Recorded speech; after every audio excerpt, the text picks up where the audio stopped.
téléspectateurs, bonjour et bienvenue dans Excellence Magazine. Pour ce numéro de votre magazine, nous avons choisi d'honorer la mémoire de celui que tous appelaient affectueusement Tata Cardinal Laurent Mosengo. Comme vous le savez, l'archevêque émérite de Kinshasa, le cardinal Laurent Mosengo Passigna, a tiré sa révérence le 11 juillet dernier à Versailles en France et à Kinshasa.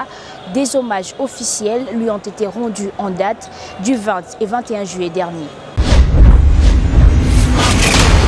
Excellence Magazine. Au cours de ce numéro spécial de votre magazine, nous vous proposerons des témoignages poignants de plusieurs personnalités qui se sont confiées à nous. Amis téléspectateurs, une fois de plus, bienvenue dans Excellence Magazine. Excellence Magazine.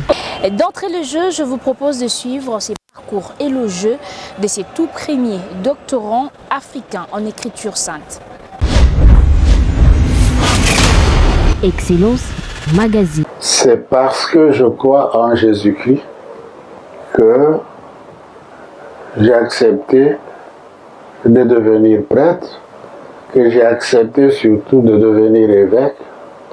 Et c'est parce que je crois en Jésus-Christ que ma vie, toute ma vie, tourne autour de Jésus-Christ. Né en octobre 1939 à Mongobélé, village situé dans l'ancienne grande province du Grand Bandundu, en République démocratique du Congo. Après ses études primaires à Nyoki et secondaires au petit séminaire des Bokoro, Laurent Mosengo Passigna intègre le grand séminaire des Kabwe où il poursuivra les cycles de philosophie. Il est ordonné prêtre en décembre 1963 pour les diocèses d'Inongo. Il s'envole par la suite à Rome où il poursuivra à l'université pontificale urbanienne le cycle de théologie. En 1970, il est le premier Africain à obtenir les doctorats en écriture sainte à l'Institut biblique pontifical de Rome. Des retours au pays, il va occuper différents postes de professeur de théologie aux facultés catholiques de Kinshasa et dans plusieurs séminaires, notamment Jean 23 de Kinshasa. Dès 1976 à 1980, il est le secrétaire général de la conférence épiscopale du Zaïre. En février 1980, il est nommé évêque auxiliaire d'Inongo. Il reçoit la consécration épiscopale en mai de la même année, de même du pape Jean-Paul II. Dès avril 1981, il est transféré à Kisangani, toujours comme évêque auxiliaire. Christo Jana Naleo. En 1984, élu président de la conférence épiscopale du Zaïre, poste qu'il conserva jusqu'en 1992. En 1987, il est également élu membre du conseil du secrétariat général du synode des évêques, poste auquel il est réélu en 1990 et 2001. En septembre 1988, il est promu archevêque de Kisangani. À ces postes, il s'impose comme l'un des acteurs politiques majeurs de la période de retour à la démocratie qui a suivi le régime Mobutu. C'est dans ces cadres qu'il deviendra en 1991 président du bureau de la Conférence nationale souveraine en 1992, puis de 1992 à 1996 du Haut Conseil de la République érigé en Parlement de transition. En 1997, après avoir été premier vice-président pendant 3 ans, il est élu président du Symposium des conférences épiscopales d'Afrique et de Madagascar, poste qu'il conserve jusqu'en 2003. Il devient vice-président des Pax Christi International et en 2004, il est élu président de la conférence épiscopale nationale du Congo. En décembre 2007, le pape Benoît XVI les transfère au siège métropolitain de Kinshasa avant de les créer cardinal au consistoire de novembre 2010. Il reçoit alors les titres de cardinal prêtre de Santa Maria Regina Pacis in Ostia Mare. En 2013, le cardinal Laurent Mosengo Passigna a participé au conclave qui avait élu le pape François. En avril 2013, le nouveau pape constitue un groupe de 8 prélats issus de tous les continents chargés de l'épauler dans la réforme de la curie romaine et de la révision de la constitution apostolique Pastor Bonus. Pour l'Afrique, c'est le cardinal Laurent Mosengo qui est choisi. En septembre 2014, il est nommé par le pape François père synodal pour la 3e Assemblée générale extraordinaire du synode des évêques sur la famille s'y déroulant du 5 au 19 octobre en qualité de membre du conseil ordinaire des synodes des évêques. Au cours de la 27e réunion, il a annoncé ne pas renouveler ses fonctions de membres pour raison d'âge. Le pape François acceptait alors sa démission de cet office le 1er novembre 2018, et ça à l'âge de 79 ans. Laurent Mosengo Passigna fut l'une des voix critiques à l'égard des différents régimes qui se sont succédés en République démocratique du Congo. Il est temps que la vérité l'emporte sur le mensonge systémique, que les médiocres dégagent et que règne la paix, la justice en RD Congo. Comment ferons-nous confiance à des dirigeants incapables de protéger la population, de garantir la paix, la justice, l'amour du peuple? Comment ferons-nous confiance à des dirigeants qui bafouent la liberté religieuse du peuple, liberté religieuse qui est le fondement de toutes les libertés? Cet homme a joué un rôle de premier plan en République démocratique du Congo. Décédé le 11 juillet 2021 en France, où il suivait des soins de santé, le prélat défunt a eu des hommages populaires et officiels du 20 au 21 juillet 2021 à Kinshasa, précisément à l'esplanade du Palais du Peuple. À titre posthume, Laurent Mosengo Passigna a été décoré par le 5e président de la République démocratique du Congo, Félix Antoine Tshisekedi Tshilombo, pour les éminents services et mérites rendus à la nation. Au rang des grands cordons, dans l'ordre des héros nationaux, Kabila Lumumba, le cardinal Laurent Mosengo Passigna reposera à jamais au sanctuaire de la cathédrale Notre-Dame du Congo, où il y rejoint les cardinaux Malula et Etchou.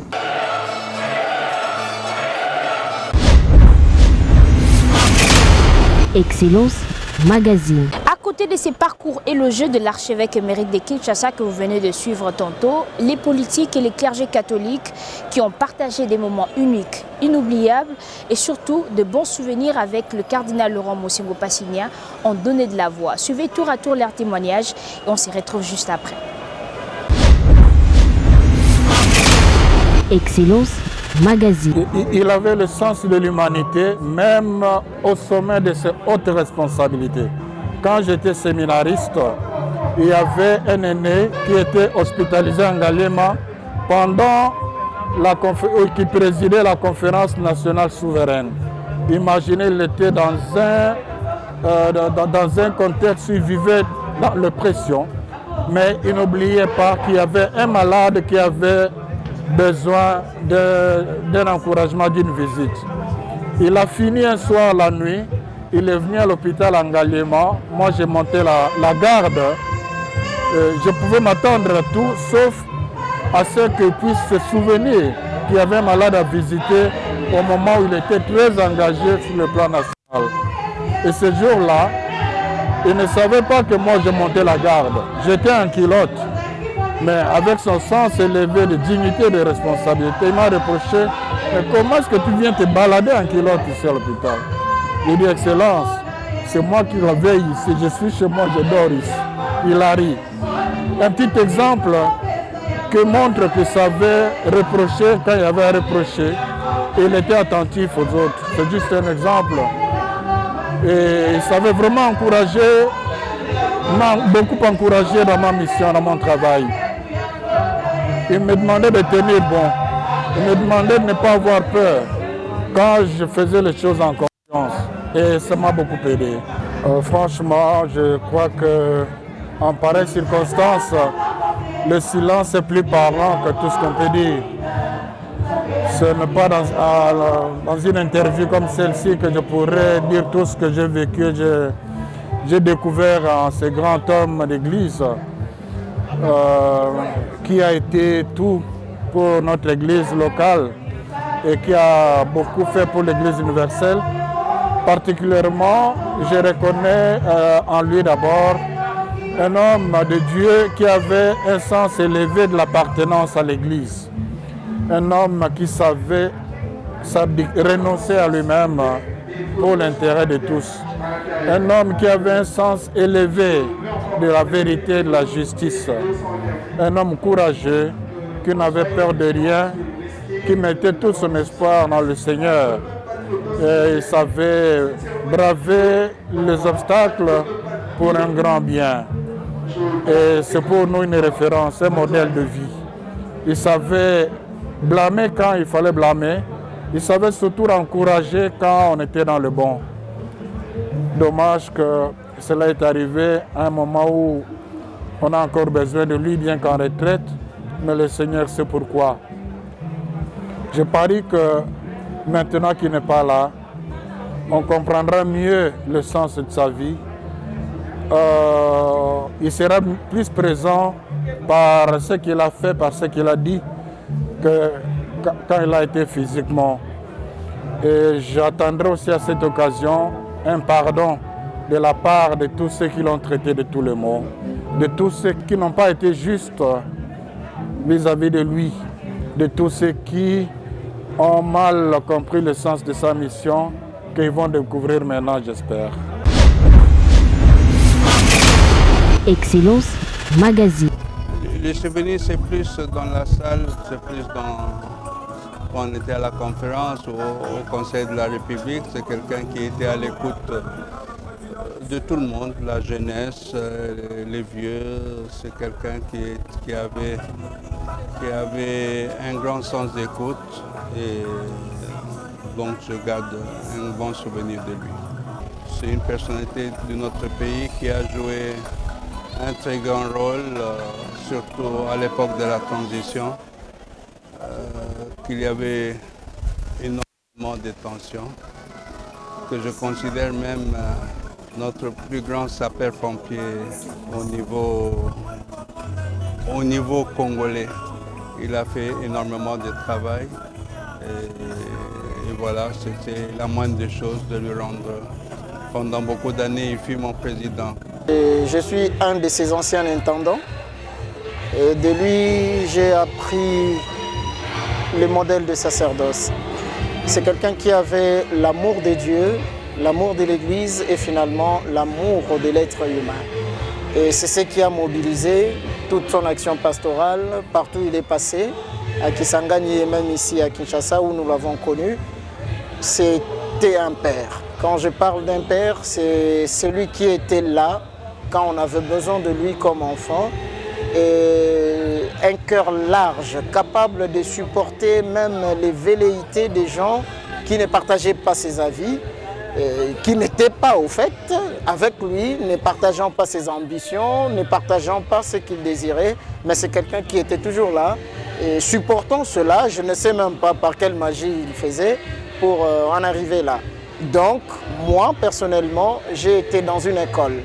Et mon itinéraire sacerdotal, je l'ai placé sous son imitation. À l'instar du Christ, bien évidemment, parce que c'est de lui que j'ai appris à parler de Jésus et il le connaissait. Il le connaissait. Et l'expérience de l'intimité avec le Seigneur, je me rappelle à chaque fois qu'il devait prendre position en public, et quand on était ensemble, quand vous le voyez régulièrement aller à la grotte, venir un peu plus tôt à la chapelle que vous, vous devez vous attendre à une information qu'il devrait donner dans les jours qui suivaient. Et donc, pour faire bref, je dirais que c'est quelqu'un qui a voulu garder une intimité avec le Seigneur pour l'exprimer d'une manière ou d'une autre aux hommes et aux femmes qui avaient besoin de ses paroles. À quelques mots, le cardinal Mosengo, c'est un maître, un grand esprit. Et c'est une école qu'il faut décrypter. C'est un acte de reconnaissance normal et juste, parce que s'il a été décoré dans les ordres de héros nationaux, Lumumba Kabila, c'est une marque de reconnaissance de ce qu'il a fait pour ce pays. Je ne peux que m'en contenter. Et il est vrai que ce qu'il a fait pour les pays va au-delà de cette décoration. Mais que le pays reconnaisse le mérite d'un digne fils du pays qui a travaillé pour le bien de ce peuple qu'est le Congolais, je ne peux que m'en réjouir. Excellence Magazine. Il n'y a pas une autre mot. Il n'y a qu'à rendre grâce à Dieu parce qu'il nous a demandé de lui rendre grâce dans de bonnes circonstances ou mauvaises. Aujourd'hui, nous lui rendons grâce pour le don de ce qu'a été le cardinal Laurent Mosengo pour l'Église du Congo, l'Église universelle et aussi pour notre pays, pour notre nation congolaise. C'est une bibliothèque qui s'est écoulée, mais nous rendons grâce à Dieu pour ses grands dons, pour sa vie totalement donnée et vouée au service des plus démunis et pour l'effort qu'il a toujours fourni toute sa vie durant à travers son intelligence, sa spiritualité et les œuvres de la charité, ainsi que la justice qu'il a essayé toujours de prôner dans notre nation. Et que ces œuvres puissent l'accompagner au paradis. Et que cela puisse se perpétuer dans notre vie à nous, dans l'Église catholique ou les autres confessions religieuses aussi. Et surtout pour notre nation, le Congo, et pourquoi pas pour le monde entier. Aujourd'hui, je réalise, et même c'est là on le savait, que c'était un homme, un grand homme. Par son intelligence et aussi par sa foi, sa passion pour le pays et sa disponibilité dans le service de l'Église.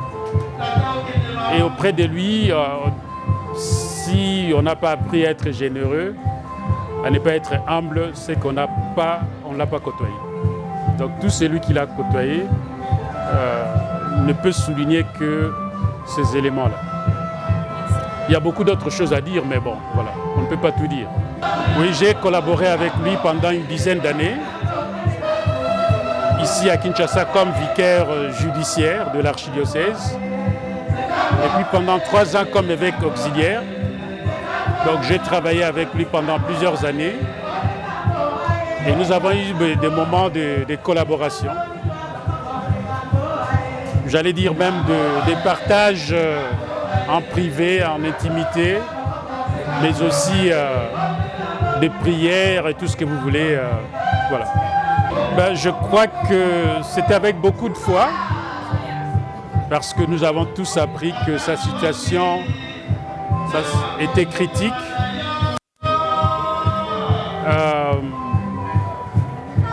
Je n'étais pas chez moi, j'étais en cours de route quand j'ai appris ça.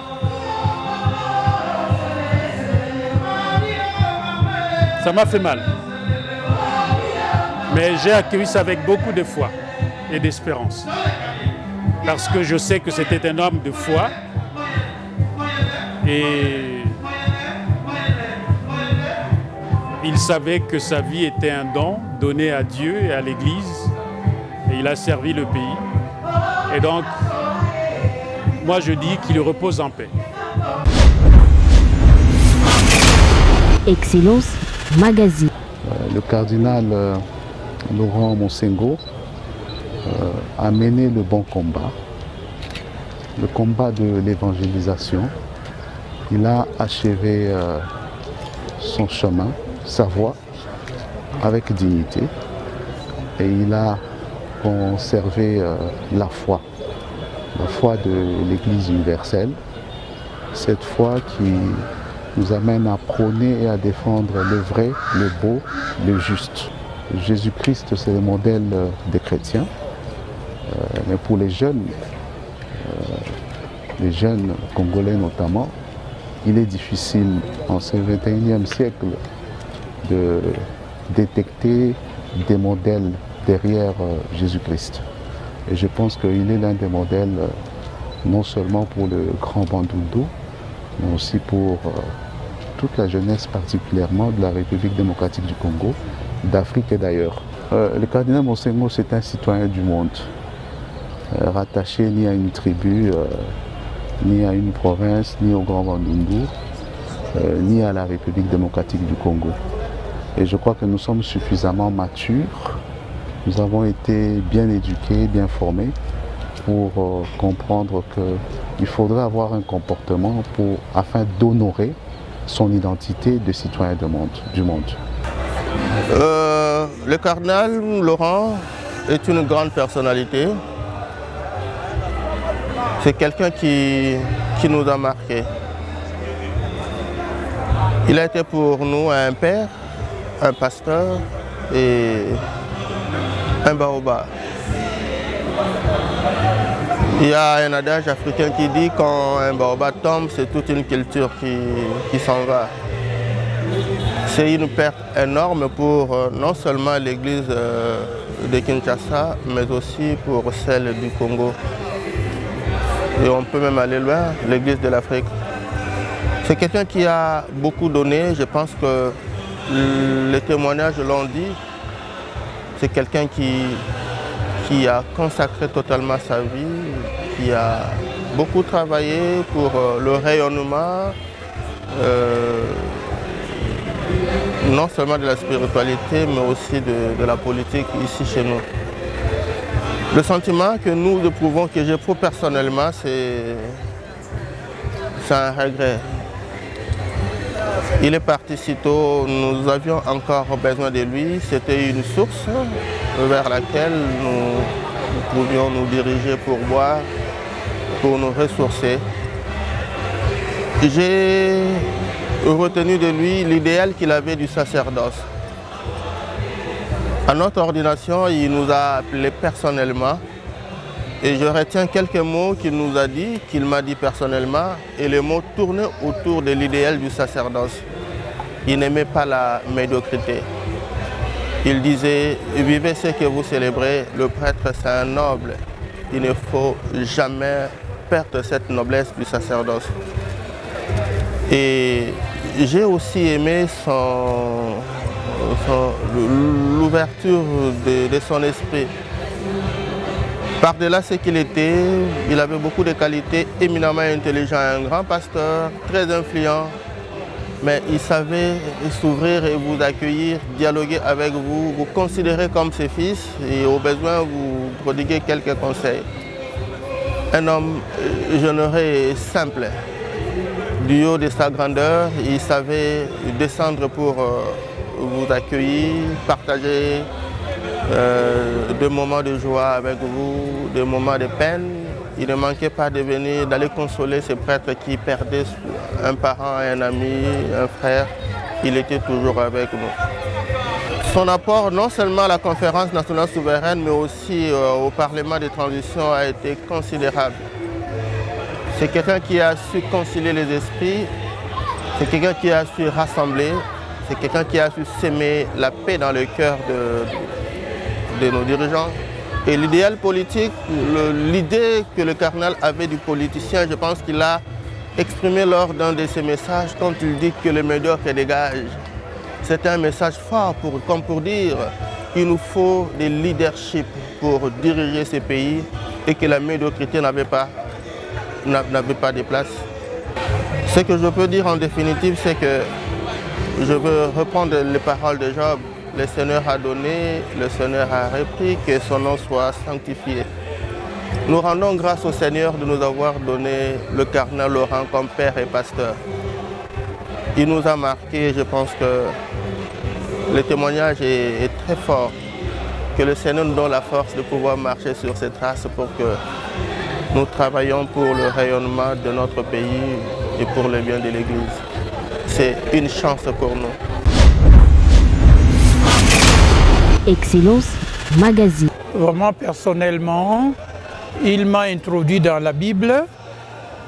Il a fondé une association de exégètes catholiques de l'Afrique, APK.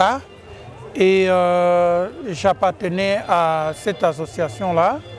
Et depuis 2003, nous sommes ensemble à travers toute l'Afrique. Chaque 2 ans, nous avons une échéance où nous allons débattre entre exégètes d'un sujet de la Bible.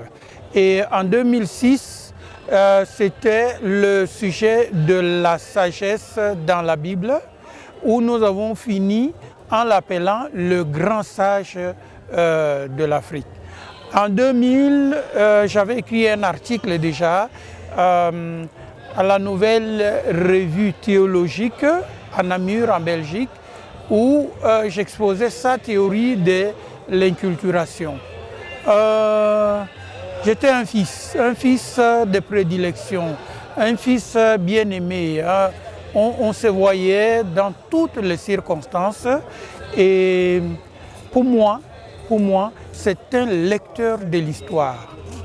Monseigneur Monsengo a lu l'histoire plus en profondeur. Il s'agit de l'histoire de tous les diocèses qu'il a dirigés, l'histoire du Congo, l'histoire de l'Afrique, parce qu'il a dirigé le Chéam, et enfin l'histoire de l'Église universelle.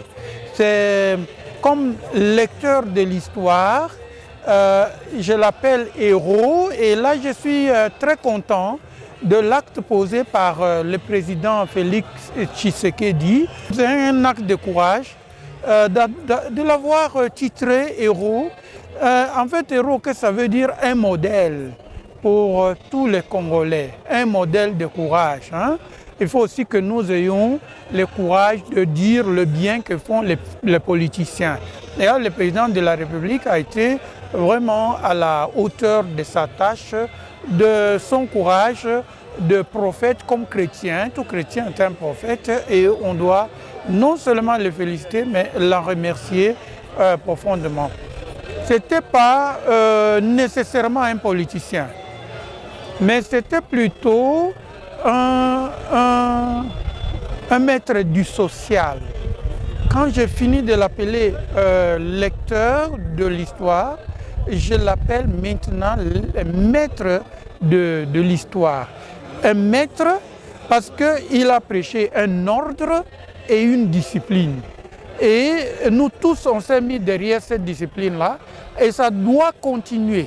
Ça doit continuer que le cachet de l'ordre et de discipline qu'il a voulu installer dans la société congolaise puisse continuer. Seulement,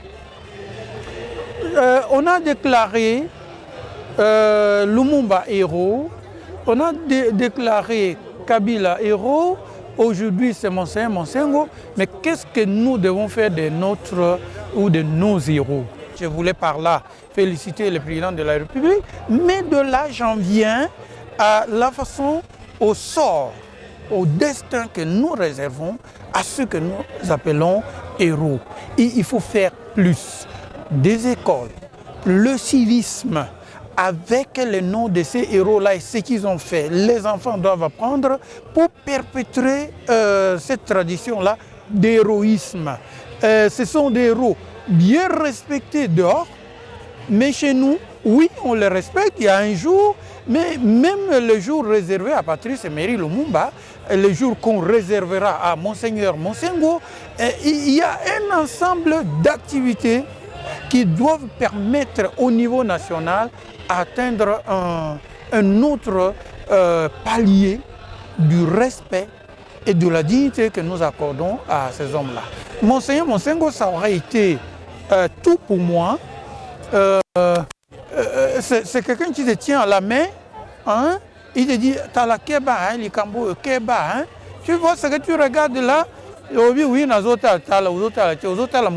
parce que si tu regardais ça, tu n'allais pas me dire que tu es en train de regarder ça.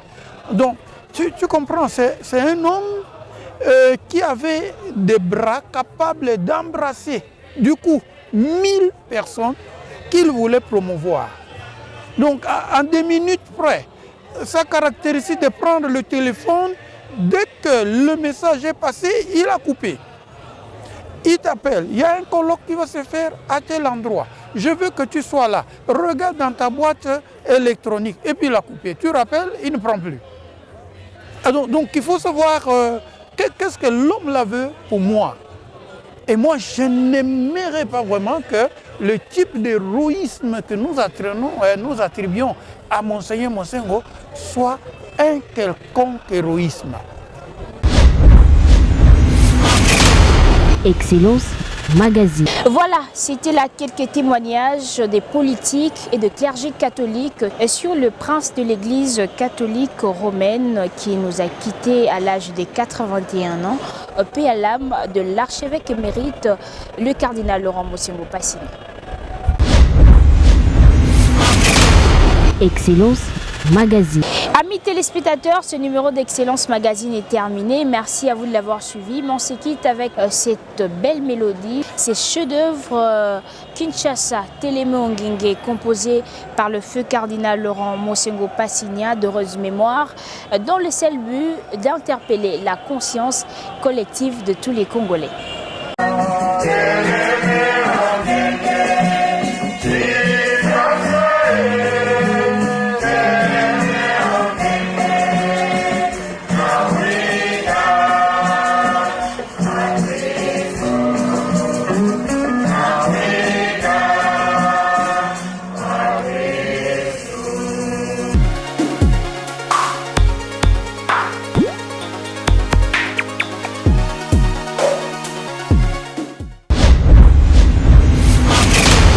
Excellence Magazine.